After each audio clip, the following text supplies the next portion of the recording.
or know of any lenders that offers down payment assistance programs. I got a couple, but love to hear some of your guys' stories. Anyone have any clients, any buyers that were able to buy and were able to get down payment assistance? Or anyone ever done that before?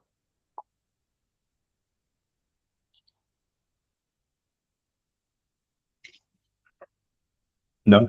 All right. I want to talk about that City of Houston program. And before I move on to that City of Houston program, when it comes to down payment, does anyone have any questions regarding credit, down payment, when it comes to buying a house? They can use gift funds as well. That's an option. Or maybe they have a 401k that they haven't really checked in a while, right? Those are some sources they can use for down payment. But does anyone have any questions? Jack, I think you had a question around credit or down payment. Yes, Joe, I have a question. Which app do you use to run their credit to know their number? Yeah, so I think Jackie's question is your question, Jackie, if I were to run their credit to see where they're at, where do I go to get that? Is that the question? Yes. Which app do you use? I usually run the ready company. Yeah, so I'll usually go through, like, if this is someone who's potentially open to buying, like their time frame of needing to move is 2-3 months out or longer. They want to at least have the conversation around a rental property, maybe an apartment, but they're open to buying. And I won't get them with my lender right then and there. I'll usually have them go to a website like myfico.com or myscoreiq.com, so I can get their FICO scores from all three bureaus. So I'll usually do that. Right? I'll usually direct them to myfico.com or myscoreiq.com, get their three bureau FICO scores or reports, and I'll kind of run through it. So the advantage I have is I have a 17-year background in credit. So and however, what I did was anytime I would get a credit report, I would send it to Jennifer a lot. I'd send the report to Jennifer and say, hey, Jennifer, look at this report, look at the scores. I know it's not the mortgage scores, but look at the report. Anything you see here that would be problematic with the underwriter, right? I did that way early in the beginning. And probably after 4 or 5 times with Jennifer going back and forth, that helped me understand what a lender's looking for on a credit report. So I would do that without having my client even apply and having the inquiry and things like that. So I'd go to myfico.com or myscoreiq.com and get the three bureau FICO scores and reports. And those scores are usually, like, myFICO offers mortgage scores, so it's going to be that same scores that a lender's going to see. And then MyScoreIQ is FICO 8 scores, which is not the mortgage scores, but it's pretty close to it. So that's what I would do, Jackie. Oh, okay. Yes, thank you. And they do by themselves? How do you get the information from them? They do it themselves, and then they'll just send me a copy of the report or their login information so I can get in and take a look at it. Right. So, I don't collect that information from them, that sensitive data. I just have them do it on their own, on their side, and just send me over the report or their logins, and I'll take a look at it. Okay. So then when Jennifer told you there is not a big problem, I think that you really can get a loan. So then you go to your, can you talk about that? Say that one more time, Jackie. When Jennifer told you that there is no big problem, anything that she sees that is a problem for getting a loan, so you go back to your client and say, hey, we have this situation, maybe you have a high possibility to have a loan, so to start the process, how that goes. Okay, I didn't fully understand you, Jackie, but maybe what I'll do is I'll segue to maybe some other things I would ask the buyer. Maybe I think what you said is, what do you do if they're not ready, right? If they're not fully ready right now to buy, what do you do? So some other things that I want to ask them, ask that renter / now we're having a buyer conversation. One of the first questions, are you a first-time buyer? Right? A lot of times they are. In most cases they are first-time buyer. Are you a first-time buyer? That's going to determine also kind of what program we're going to go with if they need to go DPA. Are you, what kind of work do you do? Do you work for a company? Are you self-employed? Right? Getting a W-2 buyer approved versus a self-employed buyer approved are two different things, two different ways they're going to, got to go through that. So I want to find out what they do for work, how long they've been doing that, get a little background on their income. All right. Now, if they do have some credit issues, I want to find out, assuming that I haven't looked at the credit report yet, I want to find out, are those credit issues recent or are they from a long time ago? Because if they're recent, I let a couple credit cards go. I went into a debt settlement program. I have 30, 60, 90-day late payments on a credit card, here recently, right? If it's recent stuff, then chances are we're going to need to wait about 6 months to a year for them to buy, because their credit really took a beating. And so they're going to, really need to regroup, reassess their situation, get back on track. And in most cases, if they're slow paying like a car loan, for example, most lenders, usually want to see that there's closer to like a 12-month history of no late payments like that in order for them to fully approve the loan, the mortgage loan. So if someone has some recent stuff going on, then chances are we're going to probably need to go down that renter process, right? We're going to probably need to rent for about a year or two, get your credit right, get it back on track, and then we'll buy after that. Okay. But if it's from a long time ago, if all the credit issues are from like COVID or from 2022, 23, it's a long time ago and they've been slowly rebuilding back up, that's doable. Might be able to work out something with that, so those are some follow-up questions I'll ask them when it relates to their credit is, are these things that happened fairly recent, or are these from a long time ago? And then timeline, right? So, one of the questions I'm asking a renter is, what kind of time frame are they on when they really need to start moving, right? Is this a 30 day or less scenario? Is this 2 months, 6 months? How long are we talking about when we need to start moving? Because the longer their timeline is, if they're talking about 2-3 months or more, then, I can't put them into a rental property right now. It's too soon. Okay. But what do I do with this person? Because I don't want to lose touch. I don't want them to, I don't want to end the conversation and there's nothing happening, right? I want them in my pipeline somehow.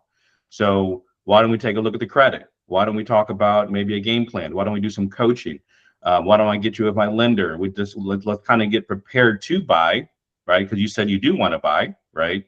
So let's do what we need to do over the next 2-3 months, save some money, work on credit, whatever we need to do. And within 2-3 months, if we're not there yet, where you're still able, where you're not able to get approved to buy and you still want to rent, no problem. Let's just go ahead and do that. We'll rent for a year, continue doing what the game plan is to buy. But, that way, when we go into a rental property, you're only going to be there for a year or two, and you're going to have your exit strategy in mind that when you're ready to buy, I'll be the one to help you there, right? But now you know what to do, right? And a lot of people like that. They just want some level of a game plan that's going to put them into a position to be a homeowner. They do need to move, but ultimately they do want to buy at some point. So those are some of the questions that I'm asking them to find out, is this a potential buyer that is in the making, or is this always going to be a renter? Do I need to put them in a rental now? Can we wait a little bit? Can we try to do what we need to do to have them become a buyer? And even if they don't buy right away, you put them in a rental property. My buyers that I've been closing lately have been my renters from a year or two ago, right? So one of the things that I'm going to start doing, I didn't think about this. I found this out on a YouTube video. It was really smart.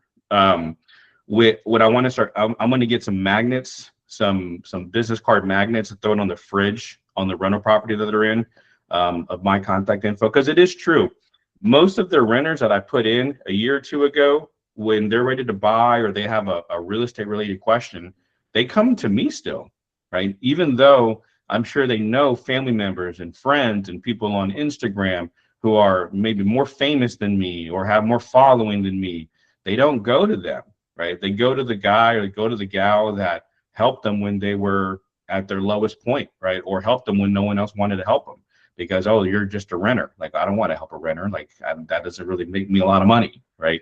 And so I don't look at it that way. I look at it as an opportunity to connect with someone and build a relationship with someone that I have no clue how it's going to turn out or what it's going to turn out to. I just know that there's a need there, and I have the solution that can probably solve their problem, right? So that's probably something I need to start doing, is getting some business card magnets, throw it on the fridge just so I can be top of mind, and not be out of sight, out of mind. Because I know a lot of them that reach out to me said, hey, I had to find your email, I had to find your contact info, I was looking for you, and I found you, and here we are, ready to buy, you know. So I'm gonna pause there real quick. We got maybe 12 more minutes. I do want to touch on the City of Houston grant program as well. But before I go into that, any questions so far, guys, on questions I'm asking renters and how to flip them to buyers? Like, what are, you know, some of these questions I'm asking to determine if we got a buyer situation happening?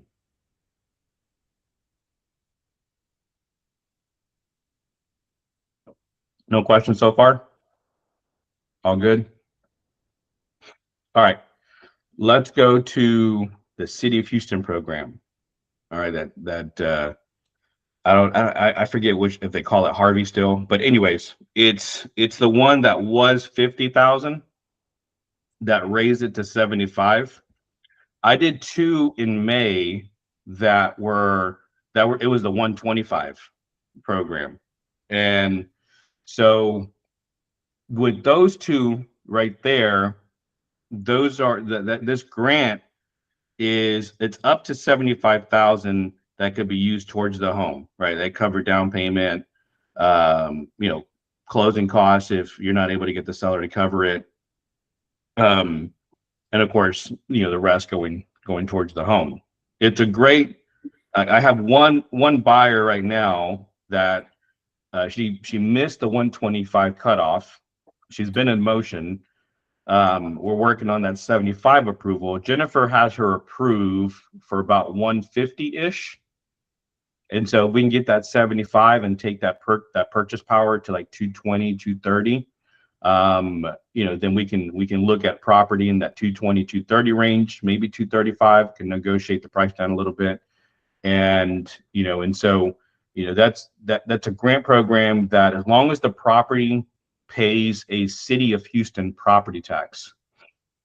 It's a very specific tax. It has to pay City of Houston property tax. If you look at a property, you go to the tax info tab. If it says City of Hugh, I think that's how it is. City of Hugh, City of Houston is what it stands for. Then it would qualify. It pays the City of Houston property tax. That's number one. Number two is that, and by the way, most of those properties are usually, what I find is they're normally inside the Beltway. So like 288, Beltway 8 South, that there's that's 77047, 4853. A lot of that zip code pays that City of Houston property tax, and there are people that do want to live out there. So you're saying, sorry, so you're saying only Harris County this qualifies for? I wouldn't even say Harris County, because you could be 084 Katy, Harris County, and that does not pay a City of Houston property tax, and it wouldn't work. So it's got to be, it has to be like I said, it's more where you're going to find most of it is inside the Beltway. Okay. Let's see what else. Southwest Houston, Sharpstown area, 036. Some 089. On the east side gets a little tough. It's almost like mostly south, southwest, northwest, north, right? So, and most of those properties are going to be in a lower 200 range anyway. And it's just perfect for someone who doesn't make a lot of money, and they don't have a lot of options. Like, you say, oh, you can go rent, but like they don't even have a lot of options to rent either. And so, you know, because their budget doesn't allow for it. And so, you know, it's a great grant program, especially for someone who needs that extra boost. You know, my last two clients, one of them it's single mom, 4 kids. She's just a security officer. I think she makes about 40, 50 a year, something like that. But that's all her income. Was in an apartment for like 10 years, paying $1,400 a month. And she closed on her home in May. and it was in the 47 zip code. Yeah, 77047 zip code. And it was a brand new house, rebuilt home out there. And we got it for 220. We got $100 and some odd from the city. Her mortgage balance at that point at closing was like 108, something like that.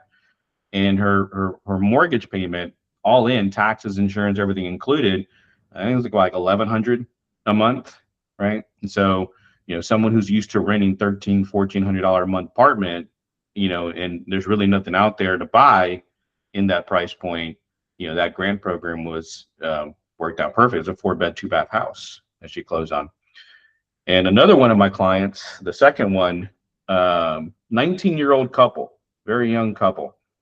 And they're a renter, right? They're a renter lead. They reached out to me October, I think it was, trying to rent. We can go look at some rental properties. Their budget was $1,300 because that's all their income would really allow for. Credit wasn't the greatest. So we went to go look to see what's out there. Rental property wise, they're all dumps and need a lot of work. But they stayed persistent. I said, why don't we look into that City of Houston 2.0 program at the time, which is 125, and got them approved in February. They got their reservation of funds in May, and then in March, and then found a property in April. We're under contract, closed in May. And so they were looking for rental properties around $1,300 a month, and they got about 109 from the city. I think their mortgage, it was a very nice $220,000 property. I think their loan balance was like 110, 120, something like that. Their mortgage payment was $1,300 a month was their mortgage payment. And we were looking at rentals at $1,300 per month, right? Now they're owners at 19 years old, with their mortgage payment being $1,300 a month, right? So working with lenders that have these types of programs, Jennifer Grube's got a ton of them. And this is where I learned a lot about the city programs, come from Grube, learning how to really work those. That's another way where if you're marketing for renter leads and flipping them to buyers, and one of their issues is maybe all they have is 40, 50 grand coming into the house, right? So even if they were to buy on their own, maybe they're only going to qualify for like 150, 170, right? Maybe that's all they're going to get. And they need a little extra boost, right? Because there's really not a lot of properties in that price point. They need a little boost. That's where that City of Houston grant program would really kind of fill in the gap there for them. And that's going to be something where if you do that for them, you are now like in their top 8 on MySpace. You're now invited to all their barbecues that they have. Like, you are the guy or the gal that had a trick up your sleeve, had a little tool in your tool chest that could really help them become a homeowner, when and people have heard about this stuff. They see it on Instagram. People talk about this stuff, but no one actually knows how to do it. So it's one thing to advertise it, but it's another thing to actually get it done. And I think a lot of the agents in our brokerage, we work hard. We're get it done people, right? So connect with Group, connect with the preferred lenders, see what they offer down payment wise, find out about their credit criteria, and take that information, document it, write it down, have it in front of you, memorize. Okay, Seth needs X score. Seth has this and that program, right? So that way, when you're talking to a renter and they're checking some of these boxes, this might be someone I can get with Seth, or I can get with Group, and we could probably get a deal done. We could probably get them approved to buy. This is how Delana got a lot of buyers. When Delana and I were working together a lot earlier on, I just gave her some of my renter leads because I was overwhelmed. Here, call these people, and and she would come back and say, yeah, I talked to so and so. I got him approved with Jennifer. I was like, what? Okay, this is a renter. I was like, yeah, no, they're gonna buy. So just recognizing those buyer opportunities within your renters, because the fact that Houston and Texas has so much inventory, we need to be helping these renters become more confident and become buyers, so we get some more deals closed and keep our market strong. We got 2 minutes. probably wanted to end on that. I did have some other things I want to talk about, but we got 2 minutes till we got to segue. Anyone have any questions on flipping renters to buyers? I have a question renter wise, but not flipping, I guess. I just wanted to know with like things that we use now, like Venmo and Cash App, have you come across uh possible tenant clients that only have that as a means of how they get paid from somebody and trying to use that statements to be statements of financials to give to the other realtor? Yeah, they're self-employed. They're self-employed, right? More than likely, or it's a gig income that they have, like a part-time income. They got maybe a job plus they have some extra cash coming in, Venmo, Cash App, that kind of thing. Yeah, that's fine. So how do you, because I just had that for the first time, and I can understand it because I'm a cosmetologist and a barber, and he was a barber. And I know sometimes we get other means of getting paid, Venmo, Zelle, Cash App. Well, all of his was coming in on Cash App, and he was able to show the statements of all the money coming in. But it was just so foreign to the listing agent. And I don't think that she did probably a good job of explaining it to her client as well. And I was just wondering if you could give me some advice, maybe something that would help maybe make them understand better, or anything you could give me actually. You talk to the listing deed on the phone with the listing agent? Yes. And when I sent it over, she called me and we talked about it and I went over everything with her, and they were just like, and he makes like $10,000 a month. And they're like, his financials are just unstable. We just can't move forward with him. And I think it's not unstable because it was showing that anywhere between $7,000 and $10,000 a month on each statement for the last 3 months. But I think it was probably just foreign to them that they just couldn't wrap their head around it, Yeah, and sometimes they're just not going to get it, right? And you just got to move on, cut you off. We'll go to Robin. In that situation, what do we believe would increase stability? I get. What's something you can do? Like, you got to think about it. I'm a landlord. You send me 3 months bank statements, and I don't think it's stable. How can you show me stability? The other thing that I would recommend is probably a co-signer, but we didn't have that option. Keep going. No, what else? What else could think like a landlord? Stop thinking like a tenant. What would you want to see? You see 3 months, it's not enough. It doesn't show you stability. What could show you more stability? Yeah. Well, I mean, I did also give him, because he would transfer money from that account to a bank account. And so we showed the money, like also a bank account, but what else could show stability? I guess if we could have gotten like maybe his 1099. That might help, right? What else? Keep going. Let's dig. Let's find out. I'm a landlord. This doesn't really show stability. What else could help me see stability? What am I looking for? To make sure you're making sure that he has regular active income coming in to supply the rent as well as all the other needs for living wise. Yeah. So how long has he been a barber? If he's making $10,000 a month, I think he's good to go. However, as a landlord, I'm like, what can you do to show me? Somebody help her out here. What do we think the answer is? What about a letter of recommendation? Yeah, talk to the current landlord if they maybe a letter of recommendation from a current landlord that could help. Guys, how about go back further? Kelly, that's it. Guys, listen.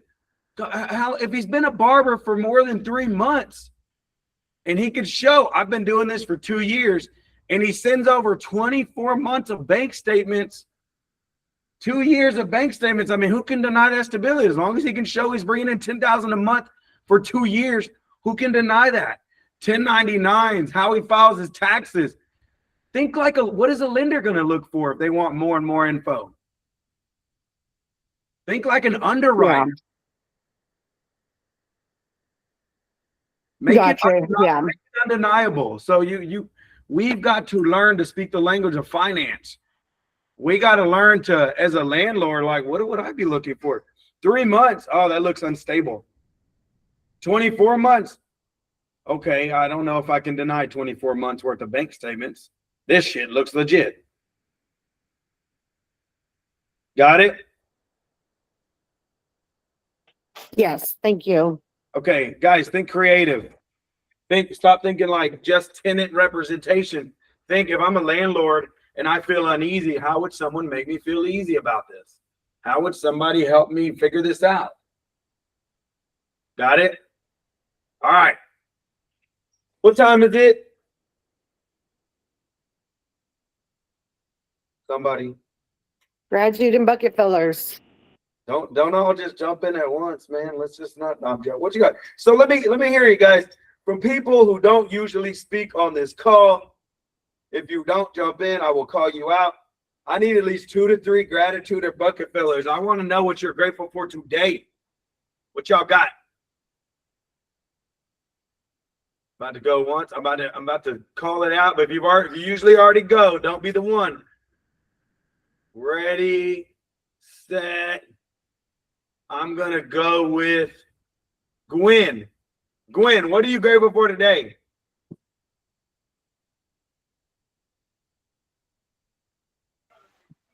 Oh my God, how did I know you was gonna call my name?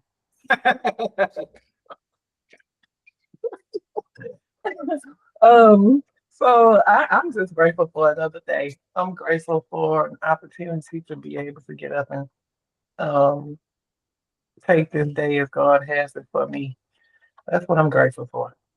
Let's go. Every day above dirt is an opportunity for us to do something. All right, let's see.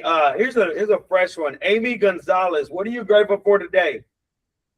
If she's on. I'm on. Let's go. I would say I'm grateful for my family, my kids, and be able to provide for them. Let's get it. All right, last one. We got another newbie up here. Imelda, what are you grateful for today? If she can unmute, going once, going twice. Can she find the button?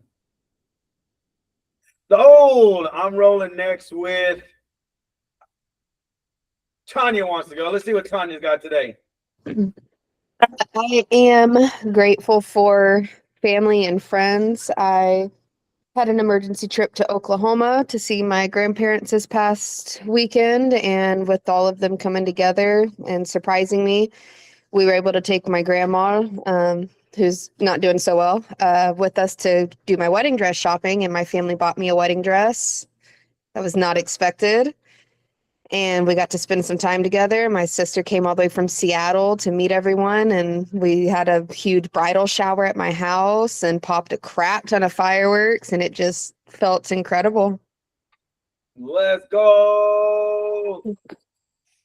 All right, guys. Again, if you're not always thinking about what you're grateful for, please make it something you do on a daily basis. Don't just make it something you think about when we call on you and huddle.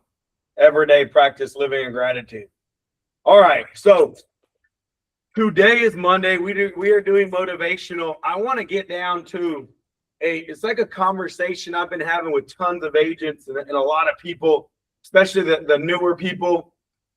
Guys, finding confidence in this business, it can be tough. Digging through your fear, maybe your anxieties, your feelings of uneasiness when you are about to start calling people, lead generating, whatever it is. Number one, I challenge you to get your ass in here because I'm going to push you. I'm going to push you to do things that make you uncomfortable. Number one.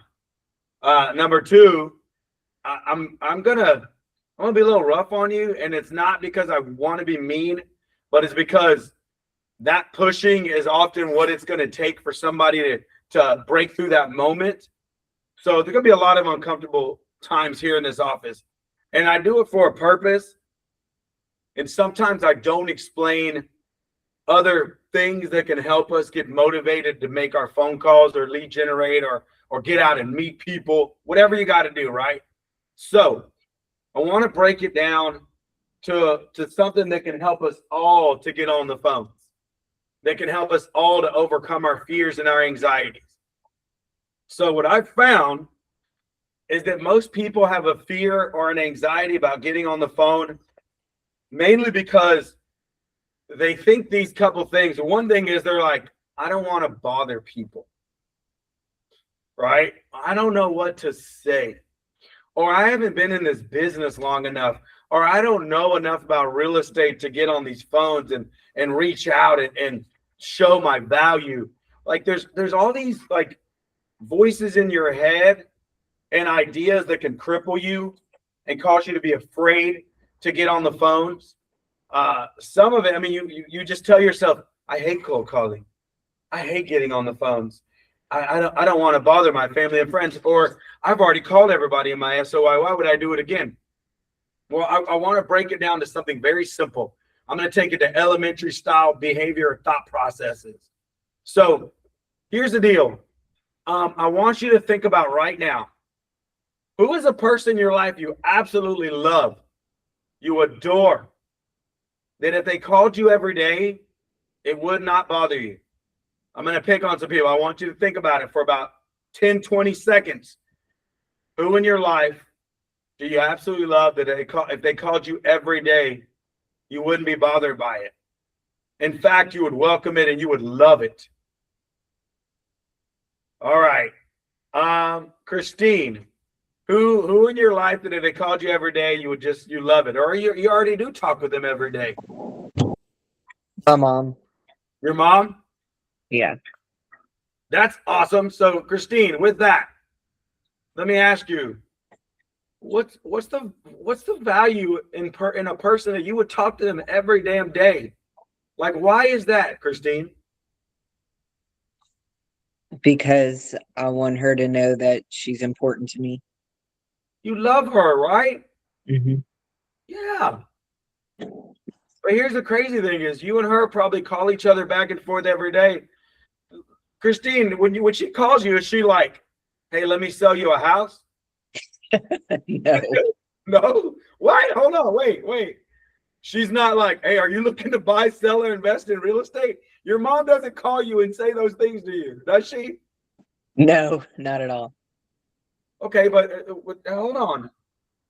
In this realm that we live in, we think that we have to call people every day and say, are you looking to buy, sell, or invest in real estate? And we believe that's the reason for our phone calls. But I'm here to tell you guys, it's not. It is absolutely not. I'm going to pick on somebody else. We're going to roll through it again. So, Penelope, who in your life, that if they called you every day, or somebody you may already talk to every day, that it will never bother you? My niece and nephew. I already talk to my mama every day. So yeah, my niece and nephew. Okay, so she said her mom or niece and nephew. But hold on, do your niece and nephew, do they know how to sell real estate? They know? What? No. Why are you taking their call then? Why would you call them? Why would you want to talk to them every day? Because they bring me joy. Because you love them. They bring you joy and make you smile when they call you, right? Correct. Yes. Guys, that's as simple as it has to be. And I'm going to go with the cliche to help you guys understand this. People don't care how much you know until they know how much you care. Guys, reaching out to people, connecting with people, having conversations with people before it's about real estate, and I don't give a shit if it's a stranger. It needs to be about care. It needs to be about love. Your value proposition, first and foremost, needs to be, I care enough to reach out to these people and show them that I love them. That's your value proposition. You really don't need to know a ton about real estate, because as we've seen these two examples, the people that would call them and they would communicate with every day, they don't know anything about real estate. So it's easy to say they're not calling to show their value in real estate. They're not calling to show you how would you like to buy, sell, or invest in real estate. We need to squash that crap. And the first thing is, I'm just calling you because I care. I'm calling because I want to show you value today, not value in real estate. Value in the fact that I care and I love you enough just to show up for you. Now, once you know that that's why you're getting on the phone and you really care, the conversation doesn't have to be steered towards real estate. It can absolutely be, how can I bring you value today? Is there any resources you need help with that I could bring to you today? Maybe I just need to listen. Would it be okay if I just shut up and listen to you today? I mean, what would conversations be like if you just showed up and said, hey, above real estate, before we talk about houses and financing and rent and all that crap, can I show up as a human being for you? Can I just reach out and let you know that I care for you as a person? How are you doing today? Is there anything that maybe you would like to talk about that you don't feel like you have anybody to listen to? I can't tell you how many times I've been on the phone, and honestly, a lot of times it's elderly people when I'm on the phone, and they will just tell me everything. They'll open up with life stories and tell me all this stuff, and I'm just patient. I just listen. And in the end, I realized they didn't need a real estate agent. They just needed a friend. They needed someone to listen. They needed someone that cares, because in their world, people, maybe they're not receiving it from their people they thought they should. Maybe there's nobody in their circle that's really showing them that they love them. They talk to people and they're just on their phones the whole time. They're not focused. They're not dialed in. Like they're sitting down with their family or friends and people in their circle, and people are just checking their phones the whole time. Everybody's distracted. And now they're on the phone with somebody who's actually dialed in, focused, and listening. What could that mean to somebody if you got rid of all the real estate crap and the nonsense, and you just showed up to care, listen, and once you've cared enough and listened enough, then you can identify where they need value and deliver that value, and it may not be in real estate. I'm telling you, when you start to have these conversations, the game changes. The business changes. You start to show up in those conversations, and these people, they don't just answer your questions about real estate.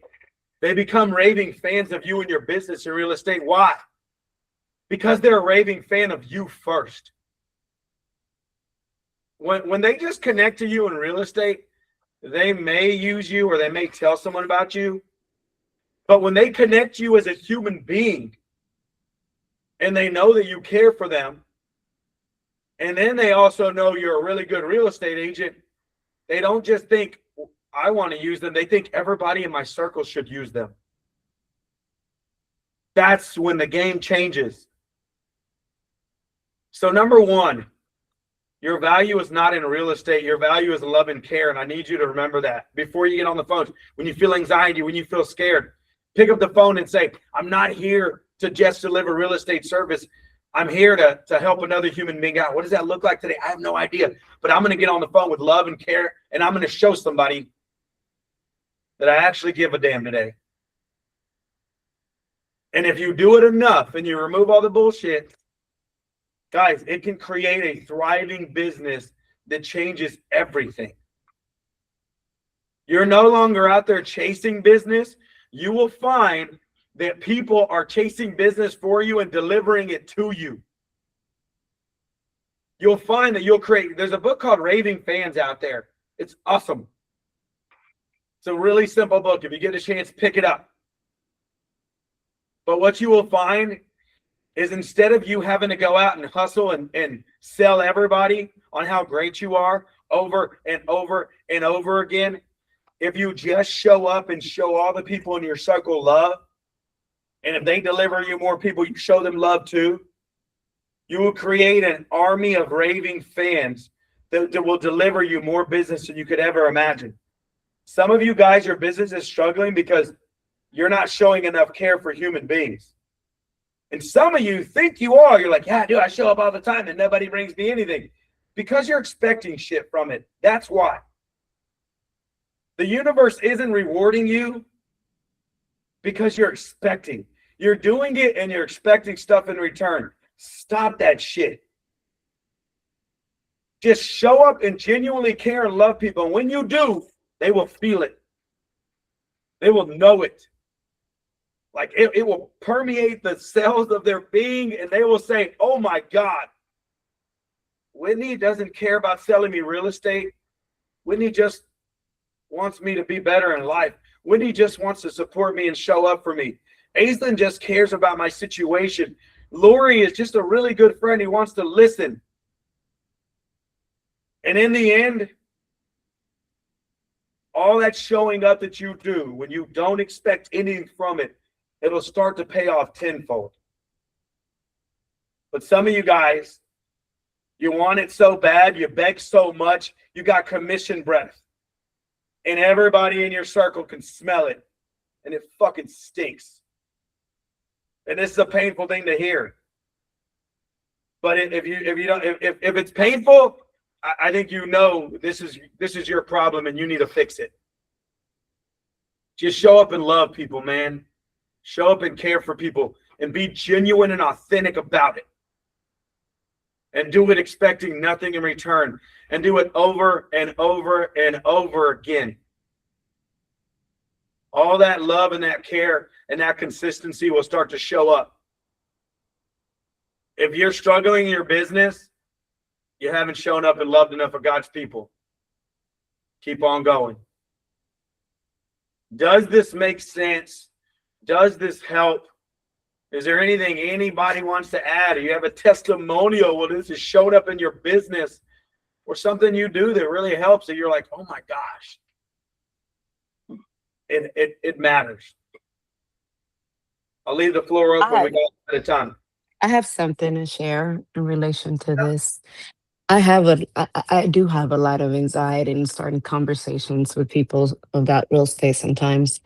But something that I found that is helping me, it's approaching people when I hear them speak Spanish. Having something in common has kind of opened the door for me a little bit. When it comes to that, it just gives me a little bit of comfort. So if I'm at the store and I hear someone speaking Spanish, I introduce myself and I give them my business card. And it has started a lot of conversations where maybe not necessarily becomes about real estate, but it's just a connection and it's just building that community, right? So I think finding some common ground helps a lot. Yeah. So I have a name for that, and you can find it with anybody. I call it the North Star method. And a long time ago, this is my thing is we all have that one thing in common at night when you look up in the sky. The North Star will guide you north.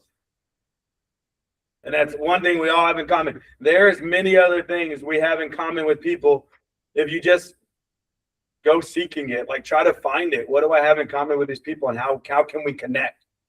And I got to tell you, the first thing that requires is you got to get out of you and you got to pay attention to other people. Penelope hears Spanish speaking. She says, oh my goodness, this person is speaking Spanish. So first it's about them.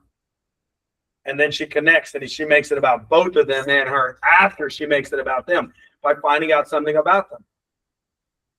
What else, guys? Anything else? We got like 9 more minutes. I have a story as well. Get it, Whitney?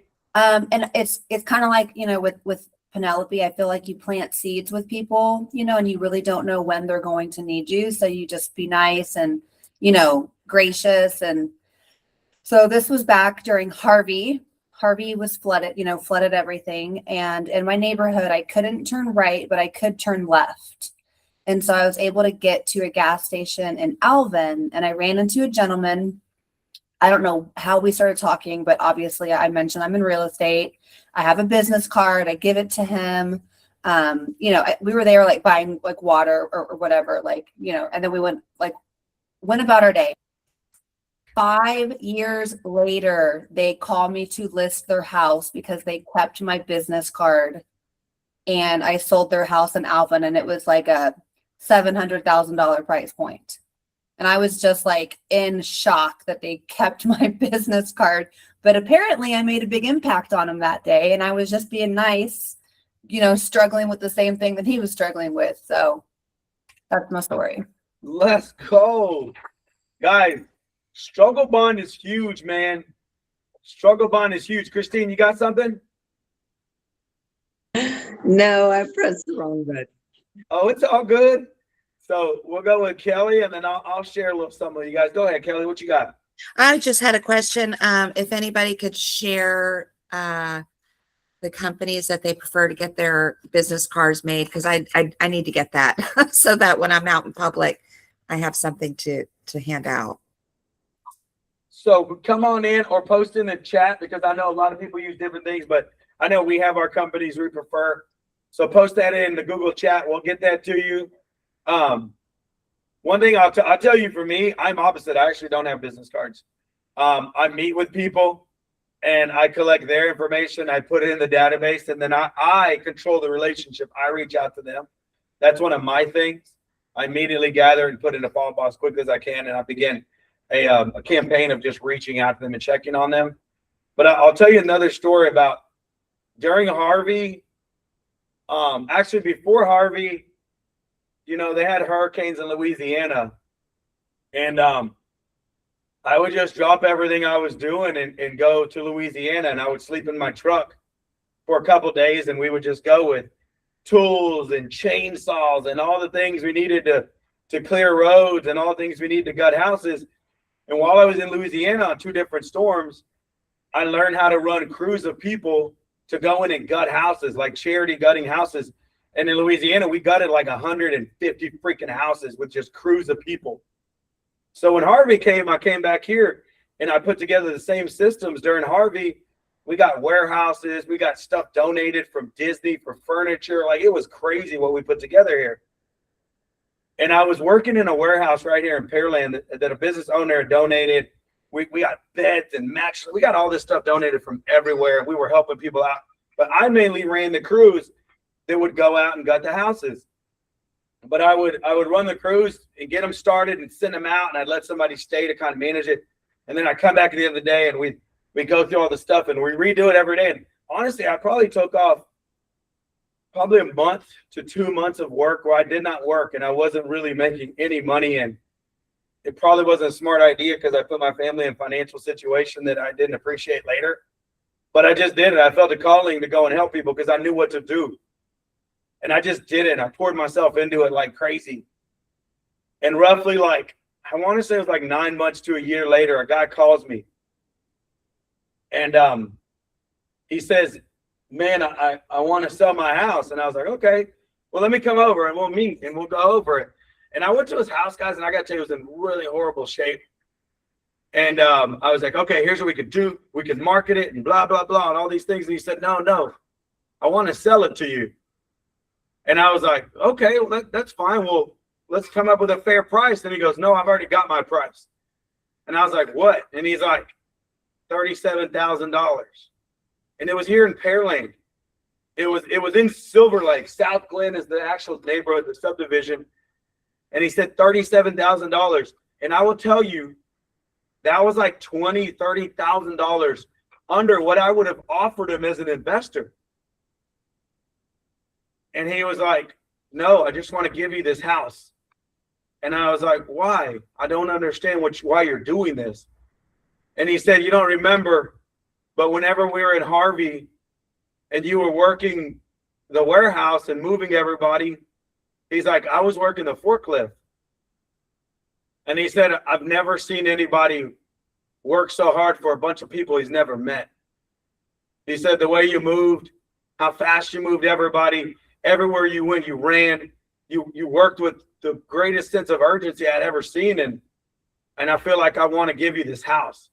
And I gave him another $7,000 on top of what he gave me because I kept trying to get it up and he kept saying no. And I made like $58,000 on that house, or $57,000. And I gave it all away in that same year. And I feel like it's never stopped repaying me. But I'm telling you guys, this is the power of showing up for people. It's the power of just loving. And I will tell you, I've done it my whole life, and it's put me in a lot of bad financial situations. Caused a lot of struggle for me, putting other people first. And it hurts. And you feel like, why the fuck do I keep doing this to myself? And then somebody like that guy shows up, and then you know why the fuck you do it. So you keep doing it. It's like loving abuse, and you just keep on doing it. But I tell you, the payback is crazy. It's like out of this world. You can't explain it. It feels so God-sent, it's ridiculous. And it doesn't have to be at that level. It can be small things. Giving someone a hug, seeing someone and listening, looking someone in the eyes and just saying, I see you. I care for you. I love you. I'm here for you. Sitting down and listening when someone has some shit to tell you. Checking up on them over and over and over again until they got to a place where you feel like, okay, they're better. Like, it's little things, man. Like, every day in this room, I want to bring the energy. I want to share it with you guys. And sometimes I feel like I'm crazy and one day it's all going to run out. But I'm going to keep doing this shit. And I challenge you to be that person. Show up in a room and just care for people. Find someone who needs you today and reach out to them. Because I'm telling you right now, I know for a fact, there's at least 2 to 4 people, maybe even all of us, that are struggling with something so fucking deep, they don't want to share it with anybody. And it just hurts like fire every day, and you don't know what to do about it. And those people need us to show up for them, but they're not willing to open up. And maybe that's your calling today, is go and get someone to open up and share that thing that's way down deep that's killing them. Because I know I've been through struggles, and I'll tell you, sometimes I remember going through a struggle and stopping at the gas station and telling a perfect stranger, and it felt fucking weird and stupid and crazy. But when I was done, and I walked away, and I felt like I placed that burden in a place where it wasn't just on me anymore. And maybe you can be that gas station person, and maybe that gas station person didn't fucking want it from me that today. But whether they believe it or not, they took it, and man, it helped me so much. So I challenge all of you, go out and be that person. Don't get on the phone strictly for real estate, because it's easy to feel like you're bothering someone when you do that. Get on the phone to love on people, and you'll never bother people again. Because your value is not in how much you know about real estate. Your value is in how much you care and love God's people, and that's what matters. And you can never outgive God, so keep on giving. Fair enough?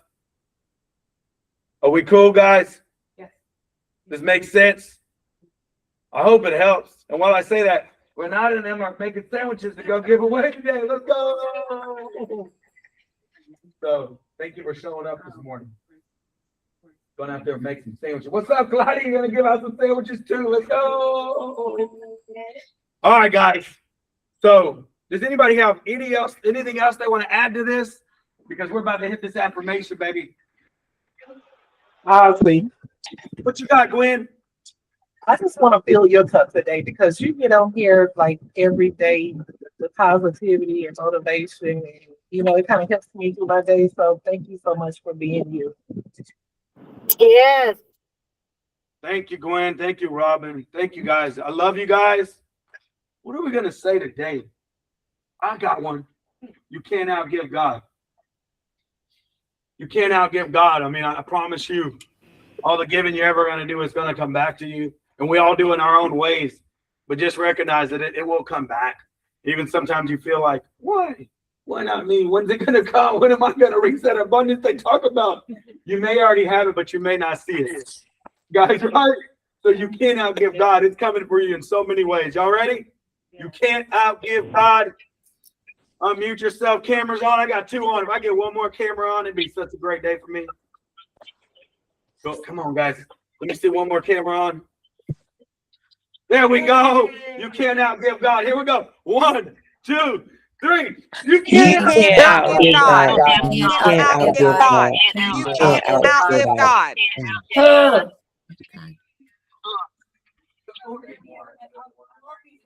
Was it really? No. We're about to run into each other. Good morning. What's up, bro? Let's go. I know. What you got that Whataburger back? For real. I don't want that. I just want to know.